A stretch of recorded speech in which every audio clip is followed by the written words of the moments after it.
ഇത് കണ്ട് ആരും കൊതിവിടണ്ട കേട്ടോ. ഇത് വേറൊരു ലെവൽ സാധനം കേട്ടോ. ഇവൻ്റെ പേരാണ് ദം ഐസ്ക്രീം. കൂടെ ഇളനീർ ദോശ കേട്ടോ. നമ്മുടെ ഒരു കിടക്ക സാധനം. പിന്നെ ഒരു സാധനം കൂടെ വരുന്നുണ്ട് കേട്ടോ, കാപ്പിക്കോ കോഫി എന്ന് പറയും. അങ്ങനെ 3 വെറൈറ്റി ഐറ്റമായിട്ടാണ് ഞാൻ വർക്ക് ചെയ്യുന്നത് ചാൻഡീസ് ഗ്രൂപ്പിൻ്റെ എൻ്റെ അമ്മ എന്ന് പറയുന്നത് നമ്മുടെ ഏറ്റുമാനൂർ കാരിത്താസ് റോഡിൽ മാതാവ് ഹോസ്പിറ്റൽ ഓപ്പോസിറ്റിലുള്ള റെസ്റ്റോറൻറ്റിൽ സ്പെഷ്യൽ ഐറ്റമാണ്. കണ്ണടച്ച് പിള്ളേരെയും കൂട്ടി നേരെ അങ്ങോട്ട് വന്നു കഴിച്ച ശേഷം എൻ്റെ അഭിപ്രായം നിങ്ങൾ കമൻ്റായിട്ട് തന്നെ പറയണം. ഇതിൻ്റെ റെസിപ്പി കൂടുതൽ അറിയണമെങ്കിൽ നൈസായിട്ട് ഷെഫിനോട് ചോദിച്ചു കഴിഞ്ഞാൽ ഷെഫ് സീക്രട്ടായിട്ട് നിങ്ങൾക്ക് പറഞ്ഞുതരും. അപ്പോൾ നിങ്ങൾക്കത് വീട്ടിലുണ്ടാക്കുകയും ചെയ്യാം. ഈ വക സാധനങ്ങൾ വേറെ എവിടെയും കിട്ടത്തില്ല കേട്ടോ. നേരെ നമ്മുടെ റെസ്റ്റോറൻറ്റിലേക്ക് തന്നെ വരണം. അപ്പോൾ ഇത് കണ്ടില്ലേ, നല്ല സ്റ്റൈലായിട്ട് നമ്മുടെ ചങ്ങാതി അവിടെ പൊറോട്ട ഉണ്ടാക്കുന്നത്. ആ വീശിൽ കാണാൻ തന്നെ നല്ല രസമല്ലേ, നല്ല സ്റ്റൈലായിട്ട്. എന്നിട്ട് ആ ചങ്ങാതി അതിലേക്ക് എണ്ണയൊക്കെ തേച്ച ശേഷം ഇങ്ങനെ 3-4 ആയിട്ട് പീസാക്കി കട്ടിച്ച ശേഷം അവനെ റോൾ ചെയ്ത് ഇങ്ങനെ വെക്കുന്ന സ്റ്റൈലും പരിപാടി കാണാൻ തന്നെ ചങ്ങാതി ഒരു വേറെ ലെവലായി. ഒന്നും പറയാനില്ല എൻ്റെ ചങ്ങാതിമാരെ. ശേഷം അടുത്ത ഷെഫ് ഭയങ്കര തിരക്കിട്ട് നല്ല പഞ്ഞി പോലെയുള്ള വട ഇടുന്ന പരിപാടി കേട്ടോ. ആ വടയൊക്കെ ഒന്ന് കഴിച്ചു നോക്കണം കേട്ടോ. നല്ല പഞ്ഞിക്കട്ട പോലത്തെ വടയാണ്. ഇങ്ങനെ വെളിയിൽ നല്ല കിരക്കര ക്രിസ്പി ആയിട്ടും ആകെ നല്ല പഞ്ഞിക്കട്ട പോലെ സോഫ്റ്റായിട്ടിരിക്കുന്ന വടയാണ് കേട്ടോ. അതൊക്കെ നിങ്ങൾ അവിടെ വന്ന ശേഷം ഈവനിങ് അവിടെ കാപ്പിക്കോ കോഫിയിലൂടെ ഒരു വടയും കൂടെ ഒന്ന് കഴിച്ചു നോക്കും. അപ്പോൾ അറിയാം ഇവൻ എങ്ങനെയുണ്ടെന്ന് സംഭവം. നല്ല ഗോൾഡൻ കളറിലിരിക്കുന്ന വടയില്ല, കാണാൻ തന്നെ ഒരു ചന്തമറ്റ ചങ്ങാതിമാരെ. ഇത് കണ്ടില്ലേ. ശേഷം അടുത്ത ചങ്ങാതി നല്ല സൂപ്പർ പഴംപൊരി ഉണ്ടാക്കും കേട്ടോ. നല്ല പഴുത്ത പഴംപൊരി. അത് ആ ക്രിസ്പി ആയിട്ടിരിക്കുമ്പോഴേക്കും നമ്മളിങ്ങനെ വായിലേക്ക് വെച്ച് കഴിയുമ്പോഴേക്കും നല്ല അണി പോലെ ഇരിക്കും. അലുത്ത് പോവും എൻ്റെ ചങ്ങാതി. ഇതാണ് നമ്മുടെ ദം ഐസ്ക്രീം. ആദ്യം തന്നെ ഫ്രൂട്ട്സ് എല്ലാം കൂടെ, ഡ്രൈ ഫ്രൂട്ട്സ് എല്ലാം കൂടെ ഒരു മറിച്ചു. അതിനുശേഷം ഒരു സ്പെഷ്യൽ കസ്റ്റാർഡ് സോസ് കേട്ടോ.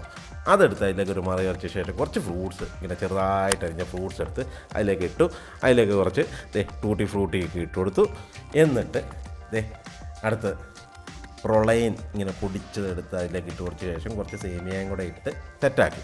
എന്നിട്ട് ഇതിലാരും കാണാതെ ഒരു ഗുലാബ് ജാമിൻ്റെ പീസ് നോക്കും. ശേഷം പല ഫ്ലേവേഴ്സുള്ള ഐസ്ക്രീം ഇതിൻ്റെ അകത്ത് ഇങ്ങനെ വെച്ച് കൊടുത്ത് നിറച്ച് വെക്കും. അങ്ങ് ഒരു 4-5 ഫ്ലേവേഴ്സ് ഐസ്ക്രീംസ് കേട്ടോ ഇതിൻ്റെ അകത്ത് വെക്കുന്നത് കേട്ടോ.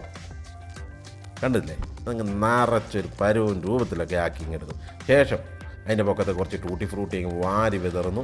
അതിനുശേഷം നമ്മുടെ സ്പെഷ്യൽ ബിസ്ക്കറ്റ് പൗഡർ കേട്ടോ. സ്പെഷ്യൽ ബിസ്ക്കറ്റ് പൗഡർ ഇട്ട ശേഷം കുറച്ച് ചെറിയും ഇതെല്ലാം കൂടെ വാരി അങ്ങ് അതിലേക്ക് നിറച്ചൊരു പരുവാക്കുന്നു. എന്നിട്ട് അതിലേക്ക് ഒരു ചോക്ലേറ്റിൻ്റെ സ്ട്രോയും നമ്മുടെ ഐസ്ക്രീം കപ്പും കൂടെ വെച്ച് ഗാർണിഷ് ചെയ്ത് സെറ്റാക്കുന്നു. കൂടെ ഒരു ചോക്ലേറ്റ് പീസും കൂടെ വെക്കുമ്പോഴേക്കും വേറെ ലെവലാണ് എൻ്റെ ചങ്ങാതി. എന്നിട്ട് അതിലേക്ക് നല്ല ഫ്രഷായിട്ടുള്ള ഹണി ഇങ്ങനെ ഒഴിച്ചു കൊടുക്കുക. ഇപ്പം തന്നെ എനിക്ക് കൊതി വന്നിട്ടൊരു രക്ഷയില്ല ചങ്ങാതി, കണ്ടിട്ട് കൊതി വന്നിട്ട് രക്ഷയില്ല. എന്നിട്ട് ലാസ്റ്റ് പിള്ളേർക്കൊക്കെ ഇഷ്ടപ്പെടുന്ന നമ്മുടെ ജെംസ് മുട്ടായി എടുത്ത് ഇങ്ങനെ വാരി വിതറുക. എന്നിട്ട് 1/2 മണിക്കൂർ അങ്ങ് ഫ്രിഡ്ജിൽ വെക്കുക. ശേഷം നമുക്കിത് ഇളനീർ ദോശ ഉണ്ടാക്കാനുള്ള ഇളനീരും അതുപോലെ തന്നെ കഴമ്പും എടുത്ത് പേസ്റ്റാക്കി മാവുണ്ടാക്കി. ആ മാവ് റെഡിയായി പൊളിച്ച് സെറ്റായി കഴിയുമ്പോഴേക്ക് ഷെഫ് തവയിലേക്ക് ചൂട് തവയിലേക്ക് ചൂന്നങ്ങ് വെച്ചിട്ട് ഇതുപോലെ കറക്കി ഇങ്ങെടുക്കും. സാധാരണ ദോശ ഇടുന്നേക്കാളും നല്ല മയത്തോടെ ഇടാൻ പറ്റും ദോശ. എന്നിട്ട് അതിലേക്ക് ഇങ്ങനെ സ്നേഹത്തോടെ എണ്ണ ഒഴിച്ച് കൊടുക്കുന്നു. എണ്ണ ഒഴിച്ച് കഴിച്ച് ഇവനെ ഇങ്ങനെ പതിച്ച് തേച്ചിങ്ങ് പിടിപ്പിക്കാം മൊത്തത്തിലങ്ങ്. എന്നിട്ട് ഇവനത് കളറായി കഴിയുമ്പോഴേക്ക് നല്ല ഗോൾഡൻ കളറായി കഴിയുമ്പോഴേക്ക് ഇതുപോലെ ഇവനെങ്ങനെ റൗണ്ടിലങ്ങ് ഫോൾഡ് ചെയ്യും. കണ്ടില്ലേ, നല്ല ക്രിസ്പായിട്ടുള്ള ദോശ കാണാൻ തന്നെ എന്നെ ഭംഗിയാന്ന് നോക്കി. എന്നിട്ട് ദോശ നേരെ ഒരു വാഴയില വെച്ച് പ്ലേറ്റിലേക്ക് സെറ്റ് ചെയ്യുന്നു. അതിലേക്ക് കട്ടച്ചട്നിയും, അതായത് തേങ്ങാല കട്ടച്ചട്നിയും കൂടി, അതിലേക്ക് തക്കാളി ചട്നി, പിന്നെ ശേഷം ഇച്ചിരി സല്ലാസും കൂടി.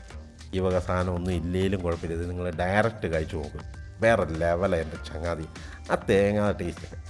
എന്നിട്ട് ഇതിൻ്റെ കൂടെ നമ്മുടെ സ്പെഷ്യൽ കോഫിയും കൂടെ കുടിക്കാം. അടിച്ച് പാത്തപ്പിച്ചൊരു പരുവാക്കി എടുക്കുന്ന കോഫിയാണ്. ഇതൊരു സ്പെഷ്യൽ കോഫിയാണ്. ഈ കോഫി ഞാൻ ഗ്യാരണ്ടി തരാം, ഒരു 3 പ്രാവശ്യം കുടിക്കും. ഒരു പ്രാവശ്യം ഓർഡർ ചെയ്താൽ നിങ്ങൾക്ക് മതിയാവില്ല, പിന്നെയും കുടിക്കും ഈ കോഫി. അത്ര ടേസ്റ്റാണ്, വേറെ ലെവലാണ് ഈ കോഫി. കണ്ടില്ലേ, അവസാനം ആ ഫോമൊക്കെ, പാലിൻ്റെ ഫോമൊക്കെ വെച്ച് അതിലേക്ക് സെറ്റാക്കിയ ശേഷം അതിലേക്ക് വേണമെന്നുണ്ടെങ്കിൽ ഒരു ഇച്ചിരി ചോക്ലേറ്റ് സോസ് മുക്കത്തേക്ക് ഇങ്ങനെ ഒഴിച്ചു കൊടുക്കും.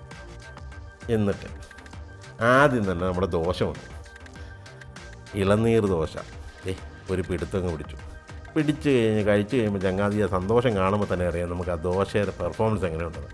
ശേഷം നമ്മുടെ ദം ഐസ്ക്രീം എത്തി. ദം ഐസ്ക്രീം ആദ്യം തന്നെ വന്നേക്കാം. ഇത് ഒരാളെ കൊണ്ടൊന്നും കഴിച്ചു തീർക്കാൻ പറ്റില്ല എൻ്റെ ചങ്ങാതി.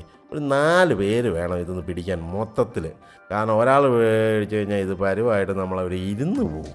അതുകൊണ്ട് പറയാം, നേരത്തെ പറയാം, നിങ്ങളവിടെ നിന്ന് ഓർഡർ ചെയ്യുമ്പോൾ ഒരു മിനിമം 4 പേര് കൂടി വേണം ഇത് ഓർഡർ ചെയ്യുക.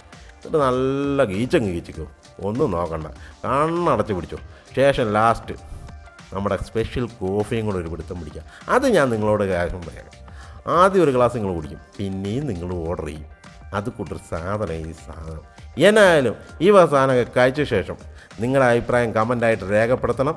അതുപോലെ സപ്പോർട്ട് ചെയ്യണം, ലൈക്ക് ചെയ്യണം, കൂട്ടുകാർക്കൊക്കെ ഷെയർ ചെയ്ത് കൊടുക്കാൻ മറക്കല്ലേ.